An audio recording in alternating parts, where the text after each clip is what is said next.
Aspirants, अगर आप CSIR net examination को टारगेट कर रहे हैं जिसमें आप चाहते हैं कि आप पहली बार पढ़ें और आपका एग्जाम क्रैक हो जाए, या फिर स्टूडेंट्स आपको लग रहा है कि आपने लेट प्रिपरेशन स्टार्ट करी है और क्या आप सेलेक्टिव यूनिट से सिलेक्शन निकाल सकते हैं, तो स्टूडेंट्स इसका आंसर येस है और इसके लिए आपको पूरी वीडियो एंड तक देखनी होगी। तो चलिए स्टूडेंट्स यहाँ पर हम लोग डिस्कस करते हैं। ये मैंने एक प्लानर आपके लिए बनाया है, इसमें आप बात कर सकते हैं स्टूडेंट्स, मैंने यूनिट्स के बारे में आपको और कुछ साथ ही में की पॉइंटर्स बता रखे हैं। आप की पॉइंटर्स की तरफ पहले देखते हैं। आप सबसे पहले तो ये चीज़ डिसाइड कर लीजिए कि आपने जून को टारगेट करा है, अगर करा है तो कंसिस्टेंट अपनी स्टडी को अब आपको मेंटेन करके रखना होगा। यहाँ पर स्टूडेंट्स लगभग आपको डेली का सेल्फ स्टडी पे डिवोट करना होगा, हर दिन 8 घंटे ऑफ स्टडी, राइट 8 घंटे पर डे का आपको डिवोट करना ही होगा स्टूडेंट्स।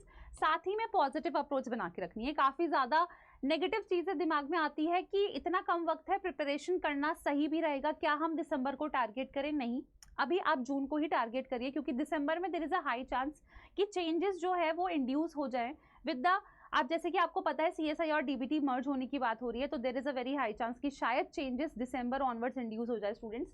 तो आप अभी से पॉजिटिव अप्रोच बना के चलो और जून को ही टारगेट करो। नेक्स्ट अगर मैं बात करूंगी स्टूडेंट्स, स्मार्ट वर्क के साथ साथ हमें हार्ड वर्क भी करना है।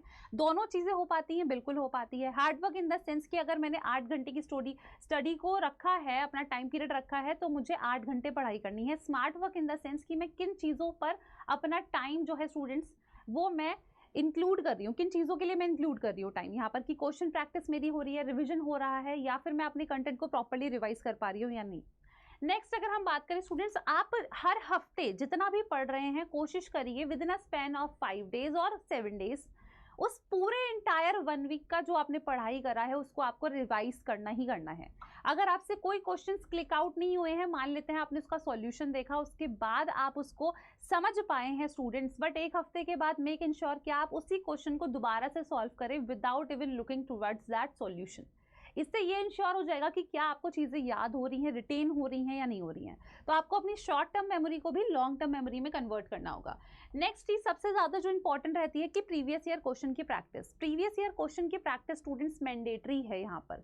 अगर आप एनालिसिस नहीं कर पा रहे हैं तो स्टूडेंट्स यहाँ पर हम लोग आपके लिए क्वेश्चन प्रैक्टिस हर दिन लेके आएंगे, आप उसको भी देख सकते हैं, उससे भी आप एनालाइज कर सकते हैं कि कौन कौन से जो यूनिट्स हैं या जो टॉपिक्स हैं वो आपके लिए इंपॉर्टेंट है। अब यहाँ पर बात करते हैं स्टूडेंट्स कि हमारे सिलेबस में 13 यूनिट्स हैं और 13 में से 13 यूनिट क्या पढ़ना ज़रूरी है अगर हमारे पास वक्त कम है? देखो पढ़ना तो ज़रूरी रहता है पर वक्त कम है तो ज़रूरी नहीं है। यहाँ पर सबसे बड़ी बात, यहाँ पर स्टूडेंट्स मैंने आपके सामने कुछ सेलेक्टिव यूनिट्स लिखी हुई हैं जिनको आप पढ़ सकते हैं। और यहाँ पर अगर मैं बात करूँ, अगर आप मास्टर्स में अपने मौजूद हैं या फिर फाइनल ईयर में मौजूद हैं स्टूडेंट्स, तो आपने डेफिनेटली कुछ ना कुछ नोट्स तो ज़रूर बनाए होंगे, अदरवाइज आप हमारे चैनल से भी नोट्स वगैरह देख सकते हैं, टॉपिक्स देख सकते हैं। यूनिट्स कौन सी रहेंगी? जैसे कि biochemistry, cell biology, cell signalling, molecular biology, plant physiology, developmental biology, evolution, genetics, ecology and techniques. ये कुछ ऐसी यूनिट्स हैं जो बहुत ज़्यादा इंपॉर्टेंट हैं, जिनको अगर आप 100% तैयार कर लेते हैं तो स्टूडेंट्स कोई भी नहीं रोक सकता आपको सेलेक्ट होने से। यहाँ पर बात आती है 100% की। अब अगर हम यहाँ पर ध्यान से देखें, क्या इतने कम वक्त में 100% तैयारी पॉसिबल है? मुश्किल है, बट इम्पॉसिबल नहीं है स्टूडेंट्स। यहाँ पर आपको ध्यान रखना है, जो भी मैंने यूनिट्स मेंशन करी है इन सभी के आपको स्टूडेंट सबसे पहले सेलेक्ट कर लेने हैं कि मोस्ट रिपीटेड टॉपिक्स कौन से हैं। मोस्ट रिपीटेड टॉपिक से आप स्टूडेंट्स यहाँ पर उन टॉपिक्स उन एरियाज पर ज़्यादा फोकस कर पाएंगे। अब बायोकेमिस्ट्री में ज़रूरी नहीं है कि इंटायर बायोकेमिस्ट्री आपको अच्छे से रिटेन होनी चाहिए, बट एटलीस्ट अगर आप PYQs करेंगे आपको पता चल जाएगा कि रीसेंट एरियाज में अभी कौन से टॉपिक से फिलहाल ज़्यादातर क्वेश्चंस बन रहे हैं, चाहे वो पार्ट बी हो चाहे वो पार्ट सी हो। साथ ही मैं बात करूंगी student cell biology and signalling, ये इंपॉर्टेंट यूनिट रहती है आपकी।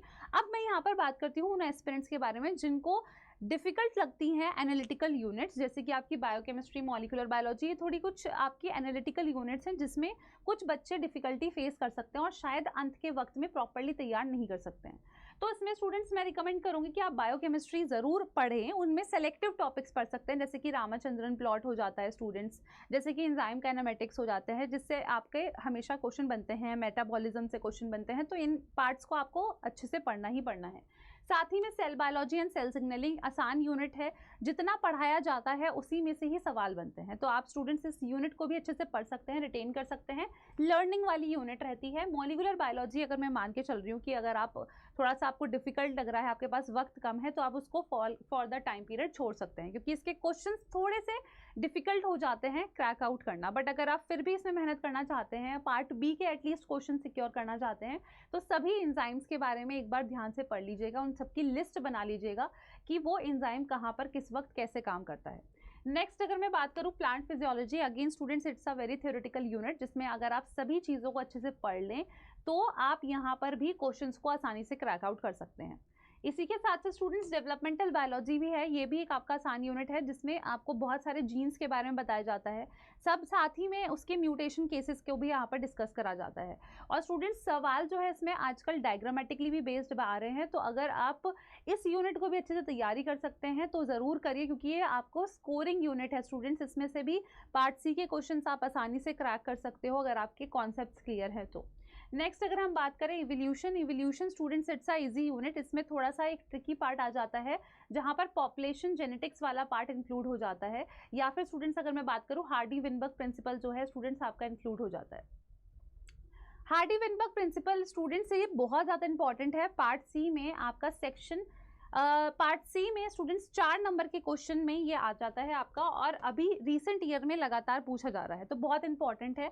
अगर नेक्स्ट में बात करूँ स्टूडेंट्स जेनेटिक्स हो सकता है किसी बच्चे के लिए डिफिकल्ट हो, तो यहाँ मैं आपसे कहूँगी कि आप कुछ चुनिंदा टॉपिक्स को सेलेक्ट करिए। चुनिंदा टॉपिक्स यानी कि जैसे कि सोमेटिक सेल हाइब्रिडाइजेशन है, माइक्रोबियल जेनेटिक्स है, डिलीशन मैपिंग है। स्टूडेंट्स इस तरीके से आपको और भी कॉन्सेप्ट्स देखने को मिलेंगे, आप उनको देख सकते हैं। इजी कॉन्सेप्ट से आप 4 नंबर अपने आसानी से इस यूनिट से गेन कर सकते हैं। दूसरा आ जाता है इकोलॉजी में स्टूडेंट्स, जैसे कि मैंने आपको बताया कि इसमें आपके अधिकतर जो है बहुत आसान यूनिट है, अधिकतर आसान क्वेश्चंस बनते हैं, बस जो रीसेंट डेटा बेस्ड क्वेश्चन है वो थोड़ा सा ट्रिकी हो जाता है। तो आप यहाँ पर देख सकते हैं कि अगर कोई रीसेंट डेटा गवर्नमेंट की तरफ से निकाला गया है रिलेटेड टू एनी स्पीशीज और एनी नंबर, तो आप उसका ज़रूर ध्यान रखें, और स्टूडेंट्स वर्ल्ड और नेशनल लेवल पर उसकी एक लिस्ट बना लें।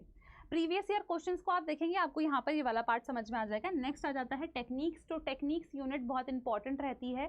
अगर यहाँ पर भी आपको लग रहा है कि वक्त कम है स्टूडेंट्स, तो least you can do is कि आप लिस्ट ऑफ टेक्निक्स बना लीजिए, और उन सभी टेक्निक्स का एटलीस्ट प्रिंसिपल और सिग्निफिकेंस क्या है, उसका आउटकम क्या है, ये चीज़ ज़रूर लिख लीजिए, जिससे कि आप एटलीस्ट ये फाइंड आउट कर सके कि कौन सी जो टेक्निक रहती है वो किस चीज़ के फाइंडिंग के लिए इस्तेमाल करी जाती है। तो ये स्टूडेंट्स आप लोग के लिए एक शॉर्ट क्रिस्प फॉर्म में तैयारी करने का मैंने आपको स्ट्रैटेजी बता दी है, एक शॉर्ट स्ट्रैटेजी बताई है। ये उन स्टूडेंट्स के लिए मोस्टली है जो कि पहली बार तैयारी कर रहे हैं, या जिनको लग रहा है कि कम से कम यूनिट में हम सिलेक्शन ले जाएं।